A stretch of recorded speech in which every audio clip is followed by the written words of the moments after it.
Hi, you guys. Welcome back to Living on the Verge, where it's just real life around here. The fun parts, the messy parts, and what they're trying to teach me. This week feels full. Like life is happening, things are moving, I'm showing up, but also my body is having its own experience of it. And I know we have some new listeners coming in, so welcome to you. This is just how we do it around here. We talk it out in real time. And this week is no exception. You guys, it's actually been a pretty productive week. I got up with that renewed sense of let's get up and go. And I've been getting to the gym. I've been running to the grocery store next door to get fresh vegetables every day. I've been lucky enough to be able to check on my mom almost every day this week. And I'm just kind of trying to stay on top of everything. So, for example, today I got to the gym and it was another one of those days where I thought, I'm just going to show up and do whatever I can. And the 5-minute warm up on the treadmill was enough to set the momentum and propel me into doing a complete workout. I started off on my 3 favorite ab machines, and I did something I had not done in a long time at the gym. I used the machines for arm work. And honestly, I was really proud of myself. I have a tendency to have very strong leg strength, but not so much upper body. And I proved to myself today that I can actually hold my own when it comes to upper body movement. And I am not as weak as I thought I was. So before you know it, I had been at the gym for an hour. I had had a fantastic and complete workout. I had ended with a little bit of stretching, and off to the market I went because I wanted to get some carrots and cabbage, and I'm going to make an easy crock pot dinner. I had a corned beef in the freezer from St. Patrick's Day that I didn't make because I wasn't home. And I woke up this morning and thought, this is a perfect day. By the time I get done doing everything I have to do today, I'm probably not going to want to cook a big dinner. But I am going to want to have a nice meal. So if I set it and forget it, it'll be my kind of reward for a hard day's work. Dinner will be done and I'll have a nice cooked at-home meal. So that's what I did. And mentally, you guys, I feel good. I feel clear. I feel focused. I'm proud of myself because I'm getting things done. But physically, it's kind of been another story. I, for many reasons, have been very aware of my body this week. I'm going to talk to you a little bit about why. I don't know if anyone else feels this, but for me, the difference between being 5 pounds up and 5 pounds down is huge. I mean, monumental. I did not realize it until earlier this week. I happened to catch a glimpse of myself in the mirror, and I took a very critical second glance, and I thought, oh my gosh. And I immediately had a reaction. Not even a thought, just that feeling of ew. And it was interesting. It stuck with me because nothing is actually wrong. And I am very big on not body shaming myself. I did enough of that in my 20s and 30s. And yet I looked at myself in a different way, and it made me realize that those 5 pounds were really changing how I was dressing, what outfit choices I was making. It was bigger than I thought, and it just kind of stuck with me. Nothing's really wrong. Life is full. I'm active. I'm doing the things that I love to do, that I have to do, and that I want to do. But lately, my body doesn't always match how I kind of think it should. And I've been trying to catch that. Like, instead of just going straight into fix it mode or judging the whole situation, I've been trying to do a better job at just noticing it. Because I don't know what I need to turn this into a whole thing. I just need to not turn on myself over it. So, April 15th has come and gone. Thank goodness. That means tax season is officially behind us, at least for most of us. So hopefully you filed your taxes and, you got that part of things out of the way for 2026. And later on in the year, my plan is to have on a few guests that will help us with some tax strategies as we continue to work our way through 2026. That'll actually help us when we file our 2026 taxes in 2027.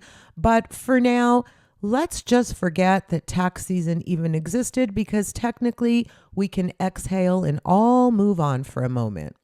Hopefully, tax accountants and CPAs and bookkeepers around the country are celebrating and having a wonderful, relaxing day, because that's what they deserve.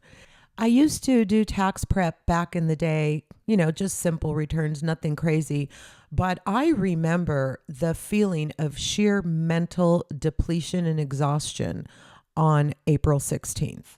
And if you've ever had that feeling, it's something you don't forget. So I just want to send a shout out to all the numbers people in the world who have had a very busy quarter of work. I hope that you have some fantastic vacation planned to look forward to after tax season. And with that, let's go ahead and move on over and do a little reality on the Verge. So I'm going to start off with this show that I have been watching.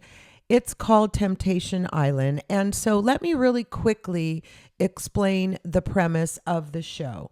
It is 4 couples that, for different reasons, have been having some sort of issues, whether it's communication or trust or fidelity or whatever, but they have been together for different ranges of time, ranging from 1 year to 5 years. And so they come to this island. It's in Hawaii, and it's a gorgeous setting, for 3 weeks to meet new people for the sole purpose of seeing if they will succumb to temptation.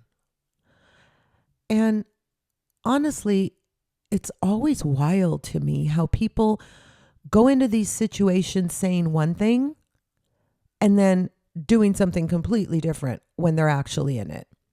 And it just made me think, how often do we do that in real life? Like, we say we want honesty or commitment or growth, but when we're actually tested, we don't always show up that way now, do we?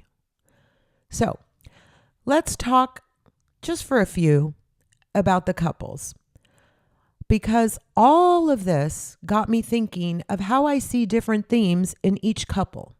For example, let's talk about Sydney and Mikey. In them, I see intention versus behavior. Sydney and Michael are a really good example of how someone can say they're ready, but their actions don't fully back it up when they're actually in it.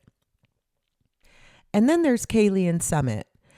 And this couple feels like the couple where one person is a little more grounded and the other is still figuring themselves out. And that imbalance starts to reveal itself under pressure.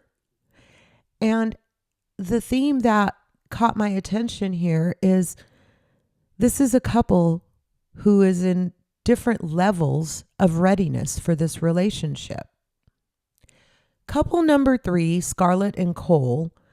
Now, they're kind of interesting because there's definitely chemistry there, but also there's this underlying question of whether chemistry alone is enough to sustain something long term. And that reminded me that there is a very big difference between chemistry and compatibility. And our very last couple is Cheyenne and Jack. And they feel like they're really being tested on communication, like what they think they've built versus how they actually handle things when it gets uncomfortable. This was a messy, messy couple. And this couple, for me, it just reminded me that communication under pressure can make or break a relationship. You guys, I find myself watching these shows and then I ask myself why I'm watching these shows, because ideally I watch reality TV when I don't want to think. But one of the interesting takeaways for me is that I always find something deeper inside of something very surface level. And maybe that's why I watch these shows. I've said it before here on the podcast. I absolutely love exploring and understanding the human condition. And maybe that's why these shows kind of bring that out in me. So let's move on to The Valley. It's such a good reminder that relationships, friendships, marriages, all of it, they don't stay the same. People change, dynamics shift, and it gets messy. And I actually kind of appreciate seeing that play out in a way that feels a little more real.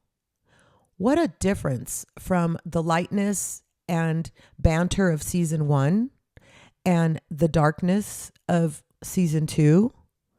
I don't know, they just seem more grown. So let's talk a little bit about the castmates in season 3 of The Valley. Well, for starters, we have Jesse, Michelle, and now Lacey in this kind of triangle situation. So Jesse has a new girlfriend named Lacey, and it's turning out to be one of the main storylines this season. But the whole dynamic is such a real example of how relationships don't just end cleanly. You know, there's overlap and messiness, and they could linger sometimes. And it just reminds me, once again, that endings are rarely clean. Then we have Danny and Nia, and they're kind of in the married parenting chaos of it all with the 4 kids under 4. And this is the solid couple of the show, but they seem to be a little strained by real life right now. The latest episode, at least for me, hints at Nia's frustration with Danny. And it also got me thinking about proximity to your friend group and how that can shift everything and also upend your support system. Danny and Nia recently bought a beautiful home in Santa Clarita, but Nia is a little bummed about having been taken away from her friend group. And with 4 kids under 4 to manage, I kind of worry about her a little bit, in that proximity is one of the main pillars of a successful relationship. And if she's having to drive an hour and a half, 2 hours just to hang out with Kristen and, you know, bond over the new parenting cycle that they're both in, that's a little concerning. But what I saw here is that Danny and Nia, regardless of the pressure, there's a lot of love between the two of them. And speaking of Kristen, let's talk a minute about Kristen and Luke and how they're showing up on season 3 of The Valley, because it seems like this is a season of navigating the baby and the shift in their relationship. And it hasn't been smooth. There is tension around expectations. And by that, I am referring to the expectations that Luke has on the relationship And in my opinion, Kristen is really struggling with baby blues. And it's just some of the things she has said and some of her body language that makes me feel like this might be the case. And so I know how hard it can be to be a new mother managing a baby, and especially if it's your first. And so I just wish her the best. But for me, they feel like the couple that's trying to evolve. But has this ever happened to you? You evolve, but maybe not at the same pace as the person that you're in a relationship with. And so it signals a period of uneven growth. And it just got me thinking about that for a minute. But let's move on to Janet and Jason. Because for me, this couple is like the steady Eddie couple of the group. And, you know, I think Janet is very happy to be considered like the boring couple this season. I think that's what she was shooting for. I heard her on a couple of podcasts just saying that she hoped that this season she didn't come across as, you know, the Karen of the group, for lack of a better expression. And that's okay for them. If they are uneventful, that might be a good thing for them this season. And moving on to Brittany, well, you all know that she's solo now. She's no longer with Jax. And this season shows her dating again and trying to rebuild her life and her personal space with life after Jax. But for me, you know, watching Brittany on her own is interesting. It's kind of like seeing someone figure out who they are after a long identity in a relationship. So she's kind of just rebuilding her identity. But what strikes me and what's the most fantastic part of watching Brittany's story is seeing Cruz's progress this season and recognizing how children can be affected positively by change. And you get the opportunity to see Cruz say Zach and start to verbalize things and become more physically comfortable with himself and with the situation he's in. He even runs up and looks into the camera and laughs at one point in one of the episodes. So for me, this is just a fantastic thing. And I'm going to move on to the quote unquote extras of the cast. And I'm referring to Michelle and Tom Schwartz. So Michelle is not really an extra, but she's not in a couple. Tom Schwartz was brought on this season and he's giving, you know, some flirty energy with Michelle. But just that flirtation, it's like, wow, how quickly dynamics shift when someone becomes single. Because if you would have told me that Michelle and Schwartz would have been flirting in season 3, I would have said, you're not watching the same show I'm watching. It just didn't fit. But it has shown me how different Michelle is after Jesse and after Aaron. So good riddance to all the bad vibes for Michelle. I hope she continues to have a fantastic season. She's showing us a side of herself that I personally haven't seen, and I welcome it. And one of the other extras back is Lala Kent. I said before on this podcast, I'm really happy she's back. I am happy she's back. But Lala is known in the Bravo world as kind of the chaos agent, right? For me, her energy seems to be shifting.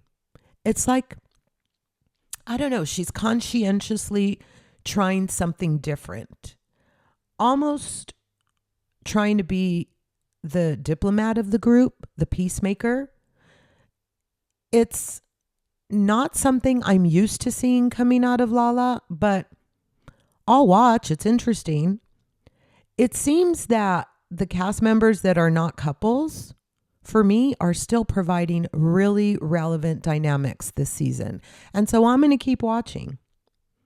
And honestly, there is something about reality TV for me that just, I'm always going to watch.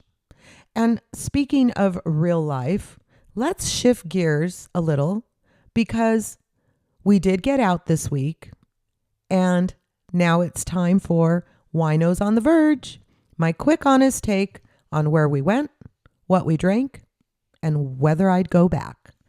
And this week, I had the pleasure of going to Altisima Winery, and it's on the Di Portola side of things. The vibe was really cool. It was a gorgeous winery, elevated vibe, a beautiful view of the Di Portola side of the Temecula wine valley. And it's one of those wineries where you go and you're like, okay, this is why I live here.